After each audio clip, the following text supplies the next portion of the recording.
En tout cas,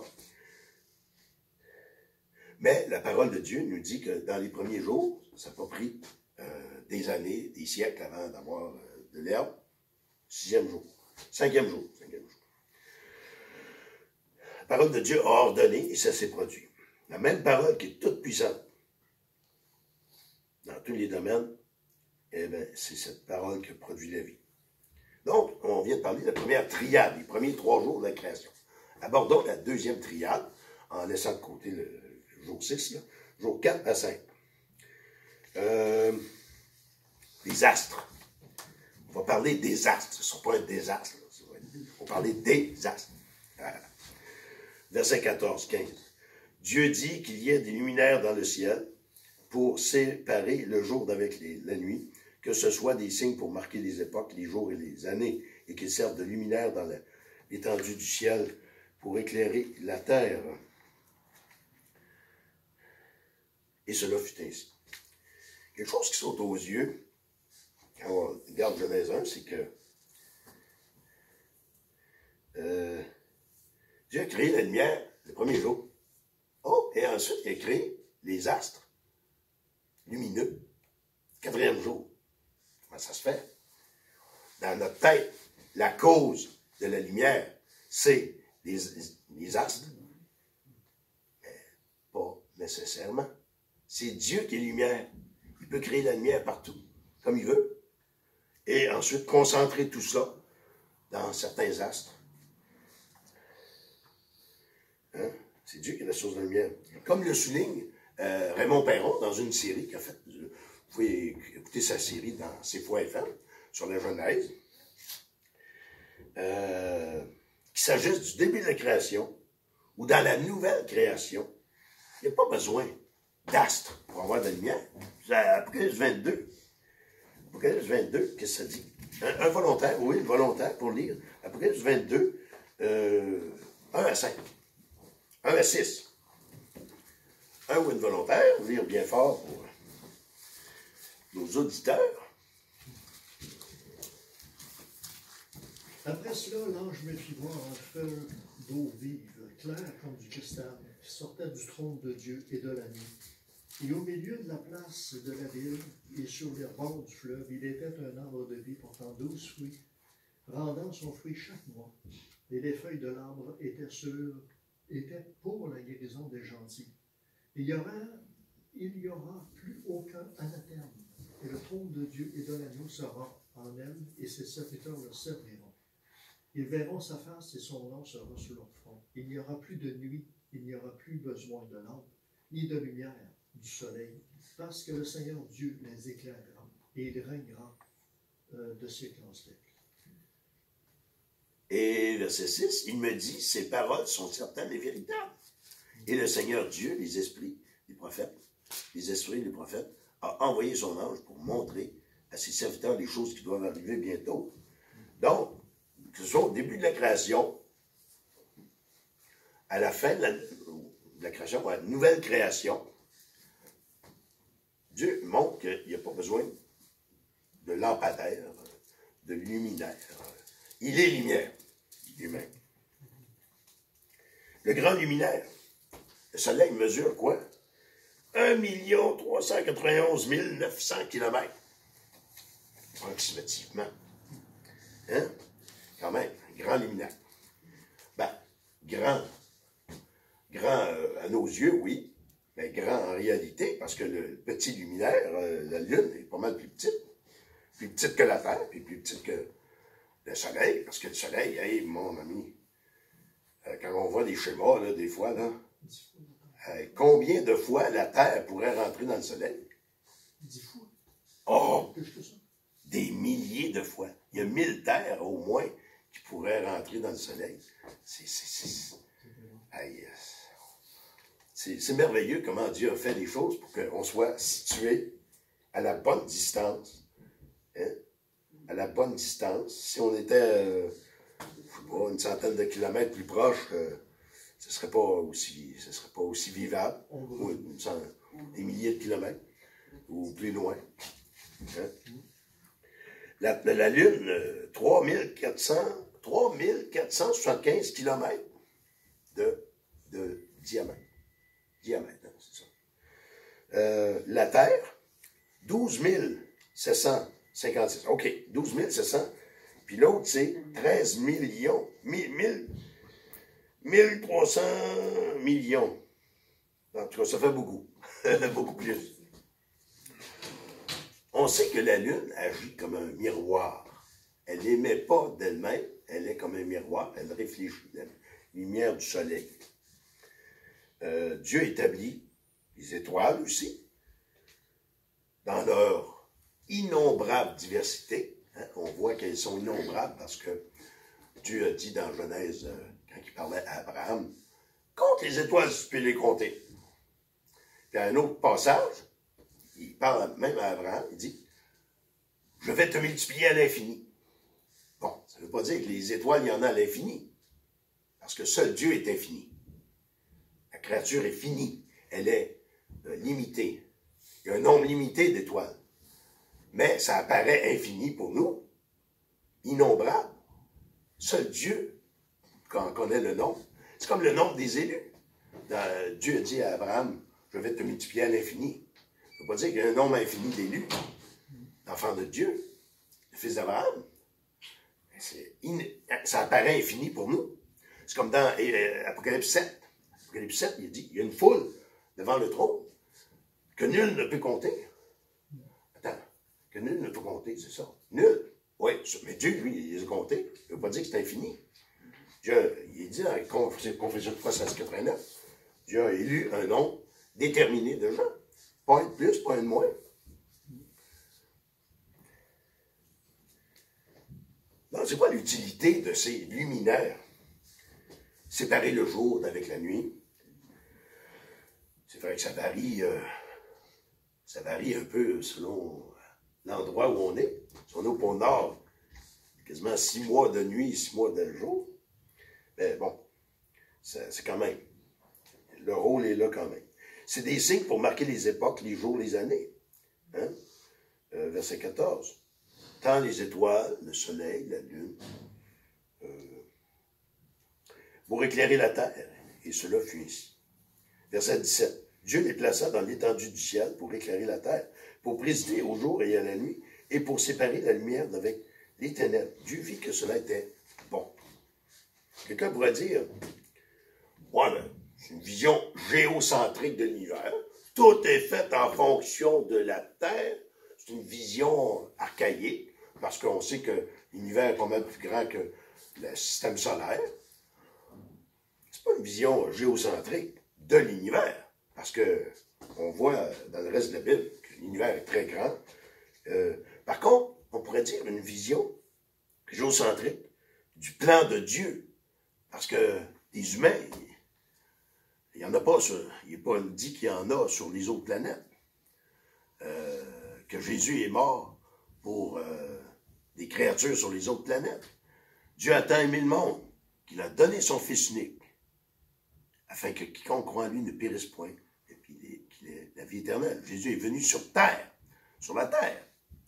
C'est là que le plan de Dieu, et ça, on se dit, hey, on est si petit dans un si grand univers. Ben, ça montre la grandeur de l'amour de Dieu qui a franchi toute cette distance pour s'incarner et venir le chercher. En Psaume 104 encore, il a fait la lune pour marquer le temps.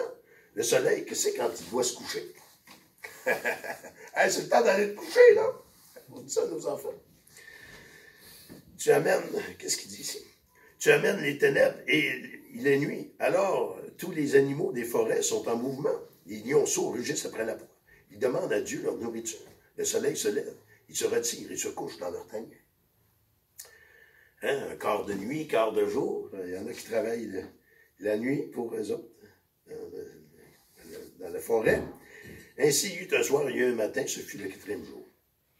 Et quand on parle des astres, on ne peut pas faire autrement, surtout si on est à Lac Mégantic, Nantes, de parler du rôle déterminant que les scientifiques ont eu ici, à Lac Mégantic, avec les observatoires, les télescopes. En tout cas, je n'ai pas lu ça ailleurs. Peut-être que... En tout tout cas, ils ont fait beaucoup d'efforts scientifiques pour lutter contre la pollution lumineuse. Hein? La pollution lumineuse, qu'est-ce que c'est? Hein? Ben, tu essaies d'aller regarder le ciel le soir, puis quand tu es dans la ville, tu vois rien, parce que la lumière vient éclipser la beauté des galaxies et des constellations. Il faut que tu ailles bien loin en campagne. Hein? Là où il n'y a pas aucun lampadaire pour pouvoir admirer, faire comme le psalmiste, le psaume 8. Oh, quand je vois les cieux, proche de tes mains, qu'est-ce que là? Pour que tu prennes garde à lui. Donc, la ville de Lac-Mégantic, de ce que j'ai lu, a beaucoup fait d'efforts. Entre autres, peut-être qu'il y a d'autres exemples de ces efforts pour lutter contre la pollution lumineuse, mais celui que j'ai lu, c'était de changer les globes dans la ville pour que ça éclaire moins. Ça éclaire assez, on peut aller, mais ça ne vient pas nuire au travail des télescopes, des observatoires.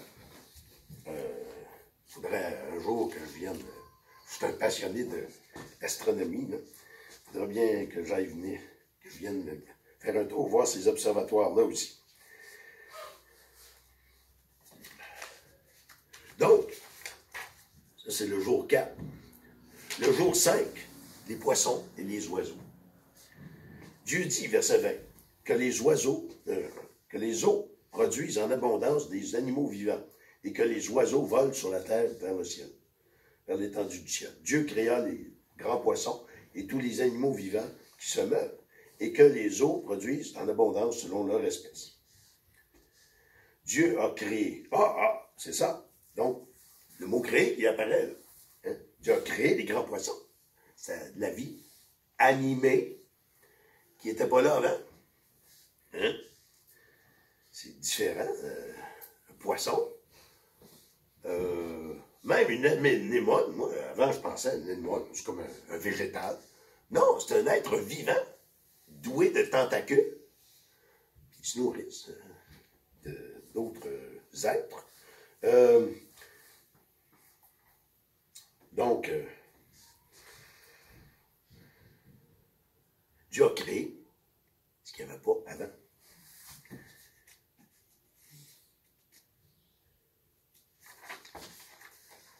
Les animaux sont capables de sensibilité et de mouvement. Hein? Les poissons, que ce soit dans un petit aquarium à la maison ou dans les grands espaces aquatiques. Hein? Quelque chose de fascinant aussi, c'est comment Dieu a créé chaque animal, chaque créature selon son environnement, pour qu'il soit bien équipé pour son environnement. Tu vas à des kilomètres dans le fond des océans, tu vois rien, mais eux, les animaux, ont des torches. Hein? Je ne sais pas si on appelle ça un beau doigt. En tout cas, il y a des animaux qui ont des boules phosphorescentes où ils sont pleins de luminosité que Dieu a créée pour que les autres les voient et qu'eux voient autour d'eux. Puis eux sont adaptés à être à des kilomètres dans l'eau. Nous, on serait écrasés tout de suite par le poids de l'eau. Hein? Donc, dans les océans, qu'est-ce qu'on retrouve comme animal? Je posais la question à des enfants, là, il y a un an ou deux, mais quand même, ça fait du bien de faire fonctionner notre imagination un peu. Hein? Donc, dans l'océan, quelle sorte d'animal on a? Des marins. Des animaux marins, oui. Des animaux marins. On a-tu juste des poissons dans les océans? Il y a des mammifères, c'est des baleines. Ah, ça, c'est des mammifères. Oui. Ouais. Donc, il y a des mammifères dans l'océan aussi, en plus des poissons. Les poissons ont des branchies. Je ne sais pas si des poissons qui n'ont pas de branchies. En tout cas, les mammifères ont des mamelles. Bon, ils nourrissent leurs enfants, leurs petits. Il y a des... Hein? Ils ont besoin de respirer. Oui, respirer aussi. Hein? Les dauphins, les baleines vont à la surface pour ça. Il y a des mollusques aussi, des mollusques. hein, des huîtres, des moules, des escargots, des anémones, c'est ça, des anémones, des êtres animés, des animaux, hein, les méduses. Il faut faire attention, puis ces méduses-là, ils sont électriques un peu. Qu'est-ce que je disais? Les crustacés aussi. Les crustacés n'ont pas de squelette interne, mais ils ont un squelette externe, une coquille, là, hein, protection. Dans Psaume 104, verset 25. Voici la grande et vaste mer, là se meurent sans nombre des animaux petits et grands.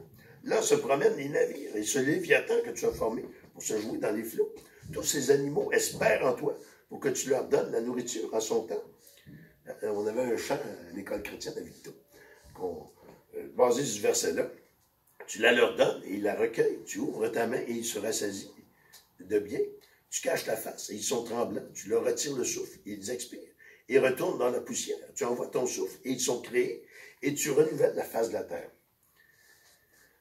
Moi, quelque chose qui nous repose, Carole et moi, des fois, durant la semaine, on regarde un documentaire d'animaux.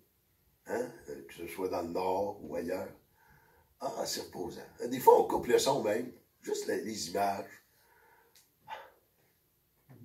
Ça fait du bien. Et... il y a quelque chose qui me frappe toujours dans la nature et qui me remplit qui me mystifie. C'est, des fois, tu vois des bancs de poissons, hein, des petits poissons, des bancs de poissons. Il y a peut-être 20 000 poissons dans un banc de poissons. Ils s'en vont faire leur excursion. Tout d'un coup, ils tournent sur un titre, les 20 000, hey, ils ont-tu eu un sifflet? Ils ont-tu été formés? Ils ont-tu fait une pratique pour ça? Non. Spontanément, les oiseaux, même chose, tu les vois arriver, toute la gang, en une fraction de seconde, ils changent de bord. Wow! C'est Dieu qui leur donne ça. Cette capacité-là de communication, etc. Il a créé tous les oiseaux ailés selon leur espèce. Et Dieu vit que cela était bon. Dieu les bénit en disant, soyez féconds, multipliez, remplissez les eaux de la mer, et que les oiseaux multiplient sur la terre. Ainsi, il y eut un soir, il y eut un matin, ce fut le 5e jour.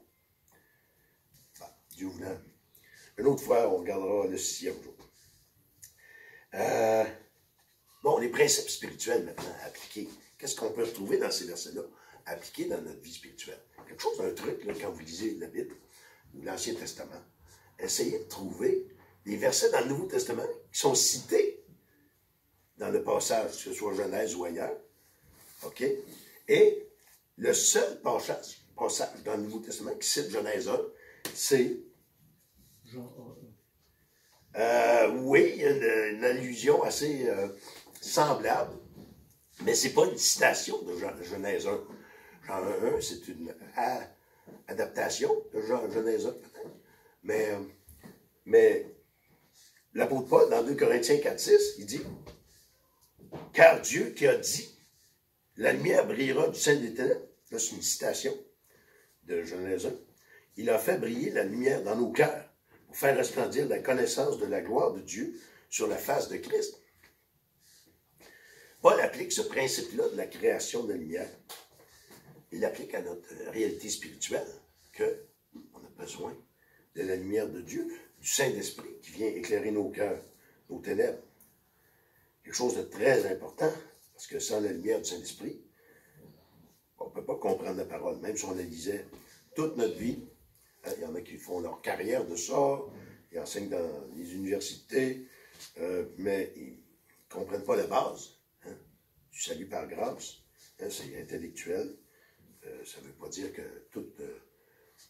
Dieu veut qu'on mette notre intellect au service de la foi, mais pas comme sur le trône. Hein. La raison doit se soumettre à l'autorité des Écritures. Donc, première chose, le principe de l'illumination de nos cœurs. Hein? Dieu fait briller la lumière dans nos cœurs. Et deuxième chose, l'adoration, hein? Face à tout ce qu'on vient de voir, ben, on est amené à adorer encore plus Dieu et à être attentif à tous ces petits détails qu'il a créés pour qu'on puisse le louer. Comment est-ce qu'on peut faire autrement, sinon de se tourner vers Dieu et de l'adorer? Hein? Comme le psalmiste le faisait dans le psaume 8, hein? Le psaume 104, psaume 8, hein? Seigneur éternel, quand je contemple les cieux, ouvrage de tes mains, la lune et les étoiles que tu as créées, qu'est-ce que l'homme pour que tu te prennes garde de lui? Et c'est un verset qui est cité dans le Nouveau Testament aussi. Et finalement, un autre élément de en quoi ça peut changer notre vie, ben, nous pousser à l'étude, à la réflexion, à la méditation. Le monde est si complexe, hein? On n'en comprend pas, on n'a pas gratté la surface encore de la nature, que ce soit la biologie, les différentes sciences là, qui étudient la création. Hein? Et même aux États-Unis, il y a un institut, depuis plusieurs années, plusieurs décennies, un institut de recherche sur la création, composé de paléontologues, de zoologistes, des zoologues, des scientifiques de toutes les sortes, mais qui croient toutes à la création selon la Bible, que c'est quoi de passionnant, là? Hein? Jacques-Yves Cousteau, hein, qui est décédé, c'est son fils qui continue sa mission d'aller découvrir les merveilles du fond des océans. Neil Armstrong, hein, qui a été sur la Lune. C'est normal. Dieu a donné un mandat culturel. Il a dit à l'être humain, on voit ça dans Genèse 2, prends soin de la création, domine sur la création, hein, domine sur le jardin, et puis, ça ne veut pas dire de le détruire, ça veut dire d'en prendre soin, de faire fructifier, et c'est normal qu'on ait cet intérêt à découvrir, comme dans le domaine médical. C'est qui? Marie Curie, qui avait fait des recherches sur les atomes, elle a découvert le radium.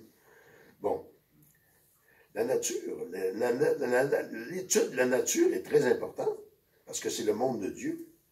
Mais pas simplement l'étude de la nature, mais la nature, l'étude de l'Écriture. Hein? Dieu s'est révélé par la révélation générale, hein? La nature, qui nous pointe vers le Créateur, mais on ne peut pas comprendre son sens adéquatement si ce n'est pas éclairé par la bonne parole de Dieu. Donc, on a besoin de mettre du temps à part, hein, quotidiennement, pour la parole, pour l'approprier dans nos cœurs. Psaume 107 nous dit que celui qui est sage prenne garde à ces choses et qu'il soit attentif aux bontés de l'Éternel.